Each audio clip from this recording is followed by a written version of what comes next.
it's almost like I've held on to it because I know that it's a reminder of what I want.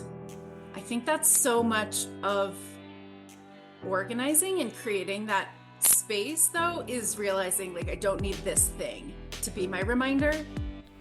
Welcome to What Are You Making Space For? I'm Star Hansen, certified professional organizer, trauma-informed coach, and clutter whisperer. For more than 20 years, I've seen firsthand that getting organized is almost never about the stuff. Clutter's just the start.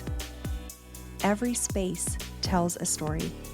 And behind every pile of clutter, you'll find life transitions, grief, trauma, perfectionism, relationships, dreams we've outgrown, and sometimes the dreams we're just beginning to imagine. On this podcast, we'll step inside real organizing sessions to explore what our belongings are trying to tell us, why we get stuck, and what we're ready to make space for next. These episodes come directly from virtual organizing sessions with people who have generously invited us into their organizing journey by agreeing to share their stories on this podcast. Whether you're hoping to clear a closet, understand yourself a little bit better, or simply feel less alone, I'm glad you're here. Let's find out what we're making space for today. Today is a fun session for me because today we're working with Anya.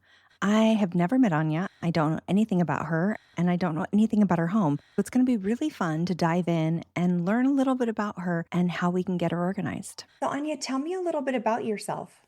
Sure. First and foremost, I'm a mom. I have two kiddos that keep me very busy. One's going into middle school and one is still in elementary school.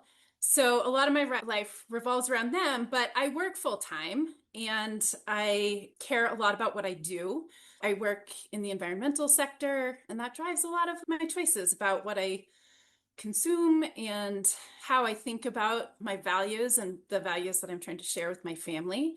And more than anything, I'd say I'm busy. Like I get enough sleep at night, but that's about as much as I can sometimes say about myself.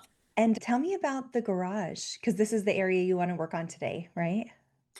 Yeah, so I think I told you, I feel like I'm a pretty organized person and I'm really responsible in my job and as a parent. And inside my house, my drawers are organized and I can find what I need in the kitchen and things like that. But my garage, it's used for storage.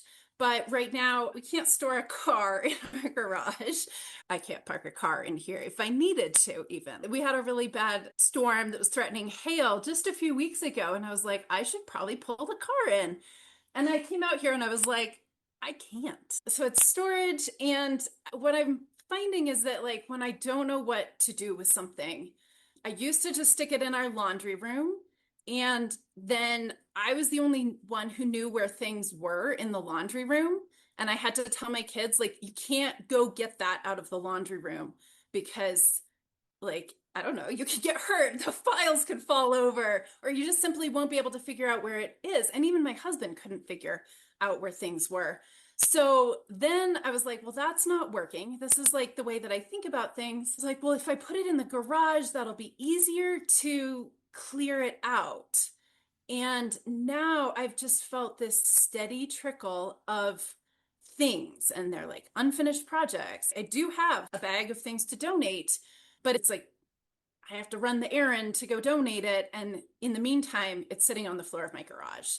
It feels like my sticky spot and the spot where when I'm like, well, I'm really put together, then I'm like, oh, but if I need to pack up something and it happens to be in the garage, it's gonna take me longer than I want. And if I need a space to like do something, I often have to like move a bunch of things out of the way to have that space. The garage then is also like my processing space right now. And I can't tell if that's, yeah, that maybe it's not so much an organizing problem, but like a processing problem. Yeah. Um, yeah. It's interesting, and it might not be a problem at all. So what I'm hearing you describe, I love the squint. You're like, it's a problem. Um, It's so interesting. So one of the things that I look for with people is how is their clutter serving them? And Okay. you live a very busy life where you have a lot going on. And so we need time to process. There's lots of things that are in transition, but it's hard because one, if we don't perceive that that's valuable, it feels wrong. And it's interesting. I think this is a big thing with a parenting role. We are owning the ownership of that physical labor, emotional labor. Your life is so much busier now because you're holding space for three lives, right? Whether or Yeah. not you're holding your husband's, I'm not sure, but Right. for sure, as a mom, you're holding your life plus your two children's lives. And so Mhm.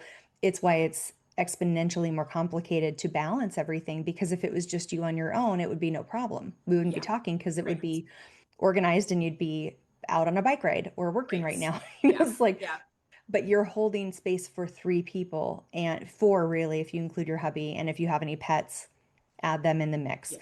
So Yeah. you're holding a lot. And so what we have to do is we have to allow space for the processing, allow space for the transition. As I'm looking over your shoulder, it's so clear that you're very organized. And even the degree of clutter that you're experiencing Yeah. distress with is very low. I mean, it feels high to you. It's, Mhm. probably on a higher level. But when I look at it outside, I'm like, oh, piece of cake, no Yeah. problem. And you feel that too, right? Because you're good at solving things. I'm good at solving things, but there's stuff in here that I haven't been able to deal with in like 10 years. I mean, definitely like this space has not seen much change since like well before the pandemic, Yeah. at least. Um, that's interesting you say that. This is also one of this like some of the spaces in the house that can kind of be mine, like my home office. If the mess builds up, I totally know how to like deal with that or cope, no problem. Yeah. Here, yeah, I'm dealing with some of the things that I'm responsible, but for others. Like if my kids really need something or they break something and I think it's repairable, like it goes here Yeah. while I'm like, yeah, trying to deal with it. But it's also, this is a space that gets used by everybody. Like the bikes get pulled out and sometimes parked back, but certainly I come back out here and I'm like, whoa, looks like kind of a tornado went through. And that's especially why I think having other things in the mix where I'm like, I need that to just stay there till I can fix it isn't working is because it's this like multi-user space. Not to say that other parts of my house aren't, but usually in those cases, like the mess is really clear who owns it and who needs to see the completion through. Yeah. Um, And this space has more ambiguity, it sounds like, or it's a more. lot. Yes, it does. And I think then the other reason that I kind of made that face was I'm kind of the responsible one across my whole family. And so I also have things in here that like I have my dad's ski gear. And that's something I've become more aware of recently. I have some family that lived close by, recently relocated and downsized. And it wasn't a lot. They were luckily really well planned and organized, but there were a few things that they were like, ooh, we just didn't have a chance to figure out what to do with this. And I said, okay, I'll just take it. Now that's in here. So I have these things that I'm like, they aren't mine. And yet I can't totally, like my dad would want his ski gear. So I guess I'm just struggling with like, what's sort of like mine to decide, like archiving things in a way. I could put my dad's ski gear sort of in deep storage as long as I could pull that out if he needed it. But that's another thing that's kind of maybe underlying a little bit of the mess in the garage is it's some things that I'm feeling kind of like, yeah, responsible but burdened by um because I was trying to be nice and saying, yeah, you can like store that here. Um, You were being but like the it's steward. yeah, right.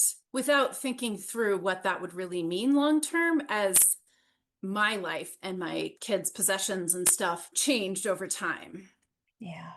Well, and what I think is interesting is it was a vibrational match to the current garage. So, like, it coming in and not quite having a home here fits with Mhm. what's happening in the garage right now, which is there's things that have a home and then there's lots of things that don't quite have a home. So, Yeah. when we think about it, if someone says, "Hey, can you store this thing that's like a little lost right now?" and you're like, "Yeah, I have a place for lost things." And what's different is you're waking up and saying, "I don't want to be the home for lost things anymore." And Yeah. I'll say that this is a really beautiful gift to be given right now in your life because you're a bit young for the chapter of being in that loss where you are the matriarch of the family and having to Mhm. manage everything, being the family historian. And this is like a lighter version of you getting to determine what role you want to play as time goes on. Hmm. That's a really interesting thought because I totally see that. Like I see that on the horizon, especially as yeah, some of the family around me close has changed. Yeah, but maybe I guess what I hadn't thought about is how I wanted to sort of write that narrative of Yeah. the role that I'm playing and not just have it like written for me by And habit in a way. yeah, and it's interesting because it kind of crosses over with also the environmental stuff. You do this for work, and it's not just that you do environmental things for work, it's that you are probably working in that sector because you're passionate about it and you care about Yeah, it and you believe in it. So it definitely. aligns with your values. And so Yeah. not causing harm, not having a negative impact is a high priority for you. So, some people struggle to let go of things because they feel sentimental, and other people feel scared to let go of things because they're afraid they'll need them someday. But for Anya, letting go is different. Every object felt connected to one of her deepest values, which was doing as little harm as possible to the planet and the world at large. I think that it's a lot of my values that are coming out here. When I release it, then like I want things to go to the right home or the right place. So I live in a place that has great donation centers. I just learned about an art supply recycling place, and that has been a game changer for like my craft space. But some of these additional items, there's not it's not like perfect, but a good home that you can easily identify to release them to. And so sometimes then I think like, well, maybe I'll find that better home for this next year. Like antique plates. Like I'm like, maybe I just need to research, I don't know, the antique market here and find how to get something to them, Yeah. for example. Well, and it's interesting because your goal when you probably get started is, I want to organize my garage. But you're not thinking, oh, I also need to make space to research this whole thing and figure out where do these things go that I don't know. Because antiques and collectibles is a big thing, and that industry is shrinking regularly, and there's not a lot of great places to take things to. So it's Mhm. complicated. And I can't tell you how many people have been holding on to their antiques like it's their birthright. This is going to fund my retirement. And antique shops, they don't want it anymore. They're so overloaded and so burdened by Mhm. the volume that they have. They don't really have space for a lot more. And so, what we need to do is make enough space and time in our organizing sessions to make the decisions. Okay, what's the best version that I can do with this? Because, Hmm. you know, for sure, there's places that you can send it online. There's an entire website that's if you're missing a piece of this pattern, you can go and get it. But it's interesting to kind of see in time how that is shrinking more and more because people are doing a lot less entertaining and our Mhm. lifestyles are just so drastically different than our grandparents were. Right. Yeah. It And used to so, even be easy, like books. You could just say, I don't need these books anymore. And like if they aren't going to the little free library, you could even like resell textbooks and stuff. That was totally the way that I got through college. And now, exactly what you're saying. I haven't gotten to antiques yet, but I can't get books out of the house that way. And then I feel really terrible and responsible. It's like, is this going to the little free library or yeah, then I do have some of my kids' school books that are marked up and not usable by anyone else. Then I'm like, okay, I'm holding this for like the one place that actually takes the spines off. And I go to that extent. And yeah, yeah, I may need just like to be told, like, you are overvaluing these things and cut it out. But I have a stack of stuff where I'm like, well, I'd rather see this get turned into recycled paper at least if nobody's going to ever read this book again. yeah, yeah. I love you naming that you need someone to help you find the perimeter of these desires. Where's my Mhm. boundary for myself? Because I could obsess about finding the right place for this tissue to go. It's like, I've got to find somewhere. And it's like, okay, thankfully this is easy because it can go to compost. Yeah. problem, easy peasy. But Right. there's other things that aren't so easy, and it's how much time and also to what extent do you hit that freeze sensation? We want to get you in action before the freeze takes over and causes you to stop. Because once you've hit that freeze of it's too overwhelming and I'm flooded, that's when we're in kind of a dangerous place. We want to find the sweet spot right before that where it's like, okay, you are allowed to not need to be the absolute steward of all these items. You can cut them off with a razor blade yourself and shove them in recycling and throw away the binding. You're allowed to do that, and you Mhm. have not caused harm by doing that. I think the first thing I always think of is how do we stop the harm at the onset? So, stopping the harm at the beginning is the first step, and the second step is what can I do? I live in San Francisco. We have some incredible resources for recycling and repurposing, but then, like, someone in Wisconsin may not have that option available to them. And Mhm. what do they do? Do they hold on to it indefinitely and then clutter their house and feel a sense of despair? Because Yeah. the problem is that there's not an easy thing. So I feel like if you found a home for 70%, I think that's Mhm. reasonable. I think you giving yourself a 30% room to breathe is a Uh-huh. very kind thing that you could do for yourself. Hmm. Yeah. Because 30% is like you're busy, you're tired, you didn't sleep well, you've got to run off here and do this, and you're still doing less harm. And it will Right. probably still hurt. And I think that's the other thing. It's not like you're just going to be like, okay, I just don't care about the 30. You're going to care about the 30%. Right. And But hopefully use that to fuel my like consumption reduce consumption. decision. Yeah, Exactly. Exactly. exactly. Yeah, that's the Yeah. thing. It's like, how do we reduce the harm in advance? Because the best way to declutter is to stop receiving things coming into your home. Right. Like that's the like stop it at its source. But Mhm. we want to slowly go there. That's why this is also holistic because we're not looking at just one thing like, oh, my garage is disorganized. There's so many feelings about what do we do with it? Where does it go next? How did it get here in the first place? Mhm. How long is this going to go? Even some of the stuff that I was seeing on your workbench there, they look like fun kid things, right? How much of that is emotional because it's like, oh, my kid made it and I like it, but it's not going to survive being stored for 20 years, but I Yeah. feel guilty. And there's Right. a lot of big feelings in this space. Hmm.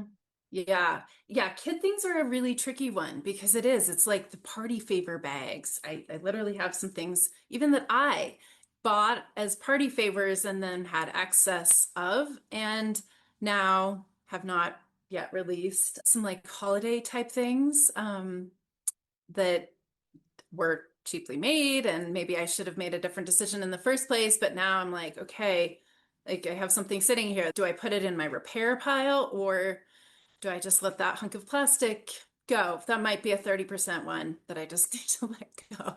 So far in our session, Anya and I have just been talking. She's been giving me the lay of the land. She's given me a little tour.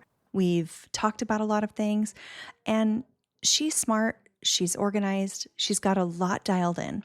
And when I see someone who has an area of their home that has recurring clutter and they're very organized, I almost always know that there's something deeper hiding under the clutter. And we only have 2 hours in our session together. So I don't have, days or weeks to allow it to lightly unfold. I see what's going on. I need to kind of fast track this and invite this kind of challenging nugget out. And so I'm going to take a little bit of a turn with the session. And instead of just diving into practical organizing, I'm going to just go straight for the bullseye and find out what is the thing that's really stopping this space from getting organized. What would you say, just upon first thought, is the hardest thing to figure out in this area? Let's see. It's this middle section that has a whole bunch of things. And I think so the thing that I have moved out here now, but it's been the longest, it's a really old camera. Mm-hmm. And I know it's my hardest because it's pre-kid hobbies that I don't get to do anymore.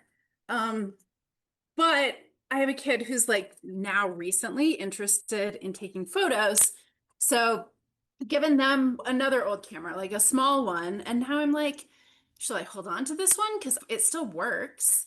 Um, Nobody wants like a 15-year-old camera, but the lenses are great. Like I really did used to love that. So I haven't released it yet. And apparently old SLRs are like back in. Oh, It's like, style. no, somebody would love that. Yeah, I'm like, it's true. okay, but I don't want to go buy a new camera then if I want it. Yeah. Um, Well, and you know what dawns on me too is when you picked it up and you started talking about it, you got emotional. yeah, Tell me a little bit more about that. I think it's that cost of um stepping into parenthood and putting a lot on hold. Um, and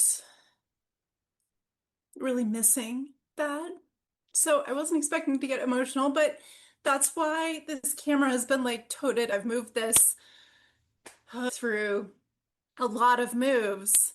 And every like few years, I'll charge the battery or pull out the memory card, which I think I've backed up. But in my list of priorities, taking photos for fun is like, yeah, it's going to be a while before. Do you miss that version of you? I really miss having the time and the like, um, just the choice. Um, but at the same time, like what I recognize is I bought this hunky, like heavy, bulky camera. Like that's why I never took it. Didn't fit in a diaper bag. It didn't fit anywhere. And I do still take tons of photos, including for fun, but it's um yeah, that sort of like professional life, family needs, um, space for hobbies, where like this garage has a lot of the hobbies that I get to still do now that I can ride bikes with my kids and go skiing with my kids. But it's still holding on to some hobby pieces um, that I want to get back to, but it might take another, I don't know, 5+ years. Yeah. By then, this thing is going to be like And Auntie's gonna be probably so fun. a doorstop. I don't know because I have one of my best friends is a photographer, and Yeah. like cameras are never not cool to him. They're never not going to be interesting and fun. Yeah. It's Yeah. and maybe you won't use it much, right? So it's less about the practical. You're really good at being practical. You know how to manage things, you line them up, you get them done. But this is Yeah. actually calling in a different piece of you, and probably the piece of you that gets ignored most of the time. I think there's a part of you that is not wanting to be erased. And Hmm. it's a weird thing with motherhood where we do have to put things on pause for a certain period of time because you're not going to not feed your child because you want to take pictures, right? This is like you're going to put first Yes. first.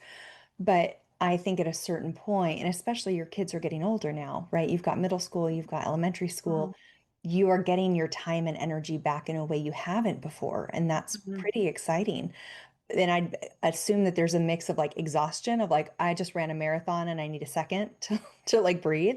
And then also, who do I want to be now? Yeah. And that camera is so representational because it's like, well, who you were then, you can't be her anymore.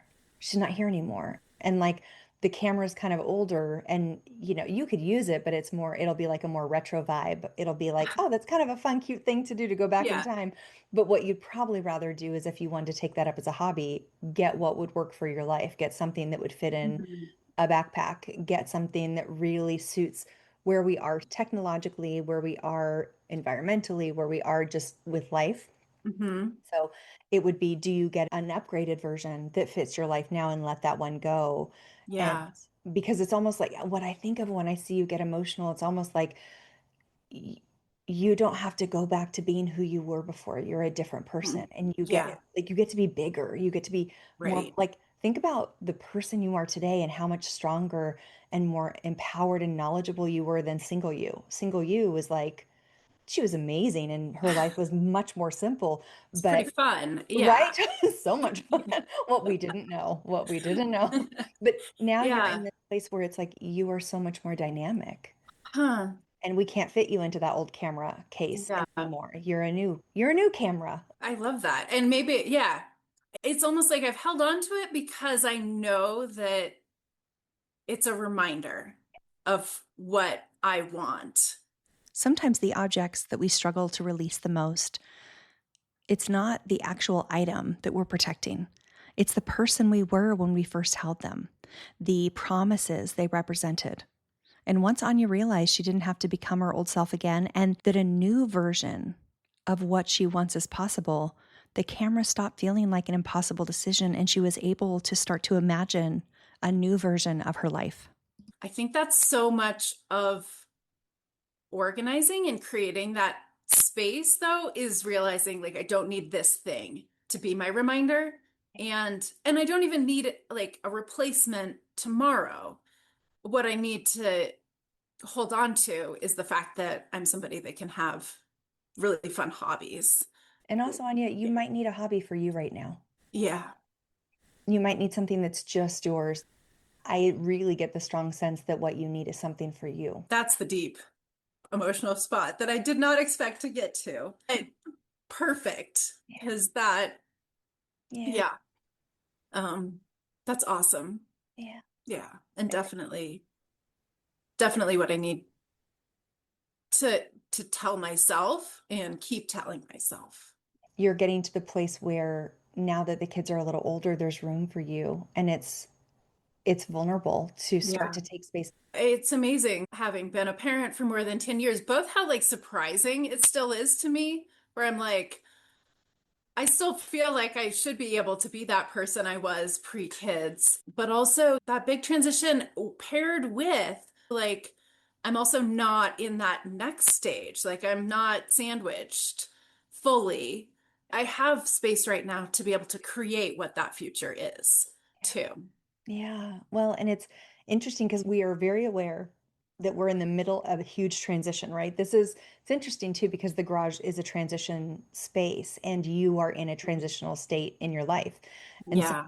it's normally our spaces really mirror our internal world, which is fascinating when that happens. But we don't want to rush any of these, right? Like you only get so many summers with your kiddos. And so we want to enjoy all of that. But I think it's also really, really vital to start making space for you again after 10 plus years of not Yeah. having much room for you. I think some of that, yeah, that feeds my, like, I don't want to spend my weekends cleaning my garage right Totally. I'm now. already in transition. I don't need to do more transition at home Or on the like weekend.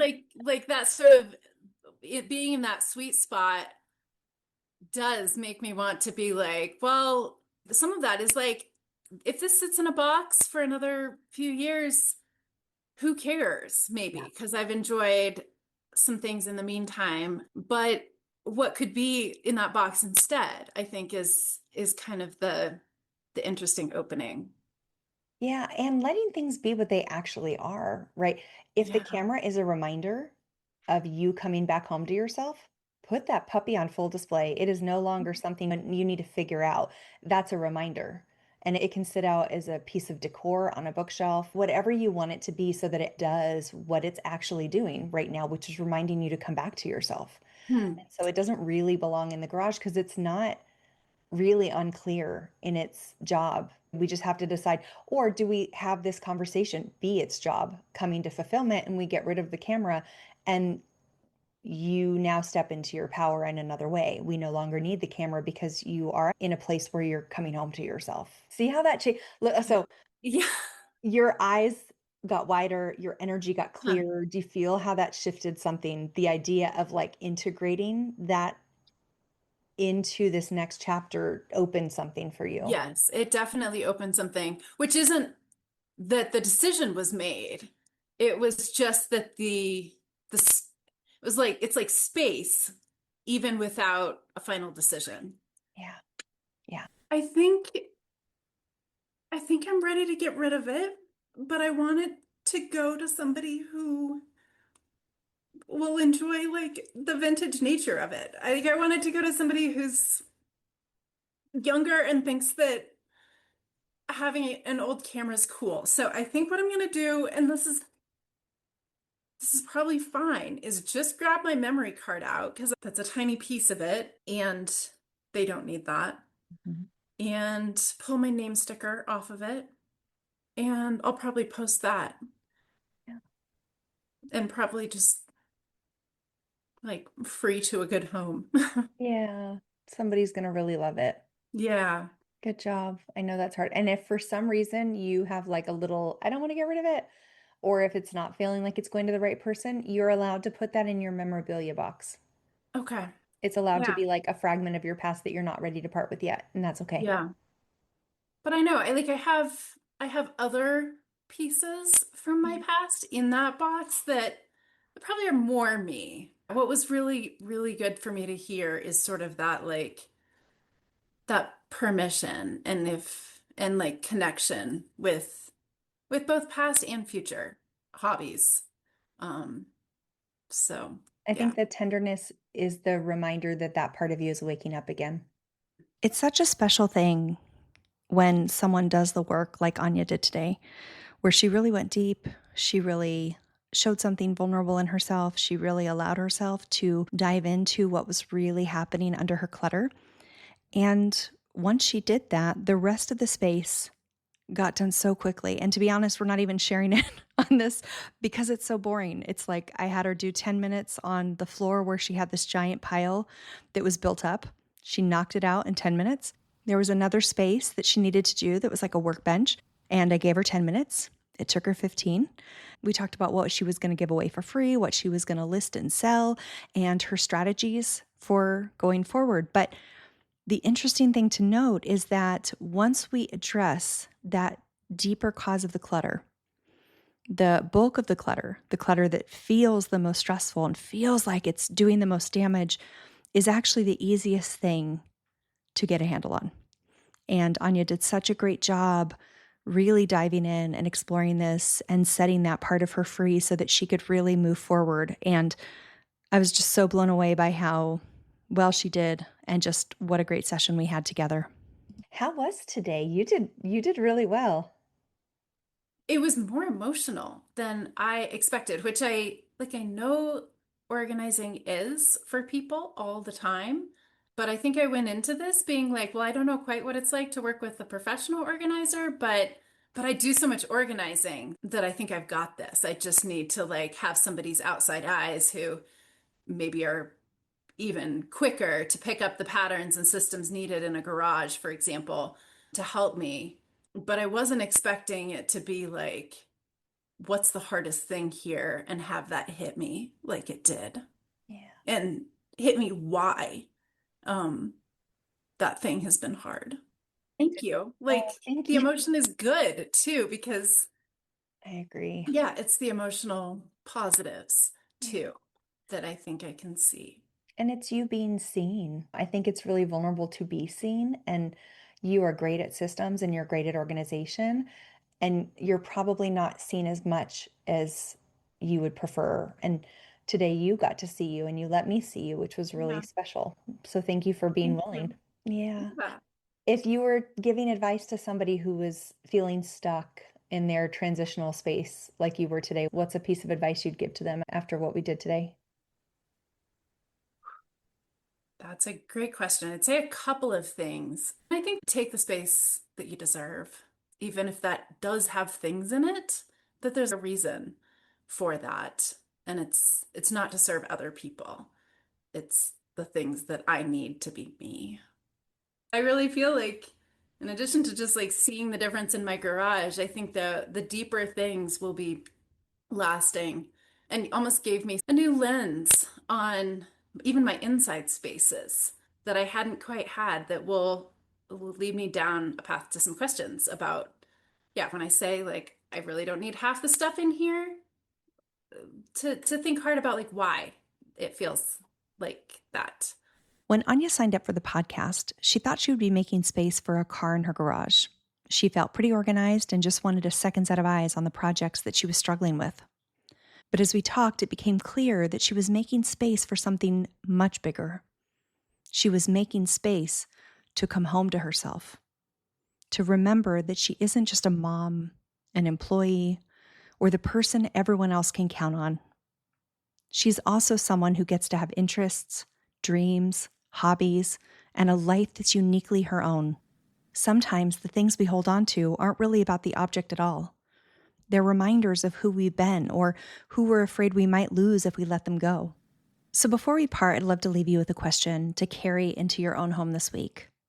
What have you kept because you're afraid that you'll lose a part of yourself if you let it go? You don't have to know the answer today, but maybe, like Anya, you'll discover that the thing you need really isn't the object. It's permission to become the next version of yourself. Thank you so much for spending time with us today. Every organizing session tells a different story, but they all leave us with one question. What are you making space for? As you move through your day, I hope you'll carry that question with you. Because getting organized isn't about creating a perfect home. It's about creating more room for the life you want to live. And if you're ready to start making space in your own life, I'd love to help. You can download a free copy of my book, Why the F Am I Still Not Organized, at starhanson.com/podcast, where you'll also find resources, classes, and ways we can work together. Until next time, keep making space for what matters most.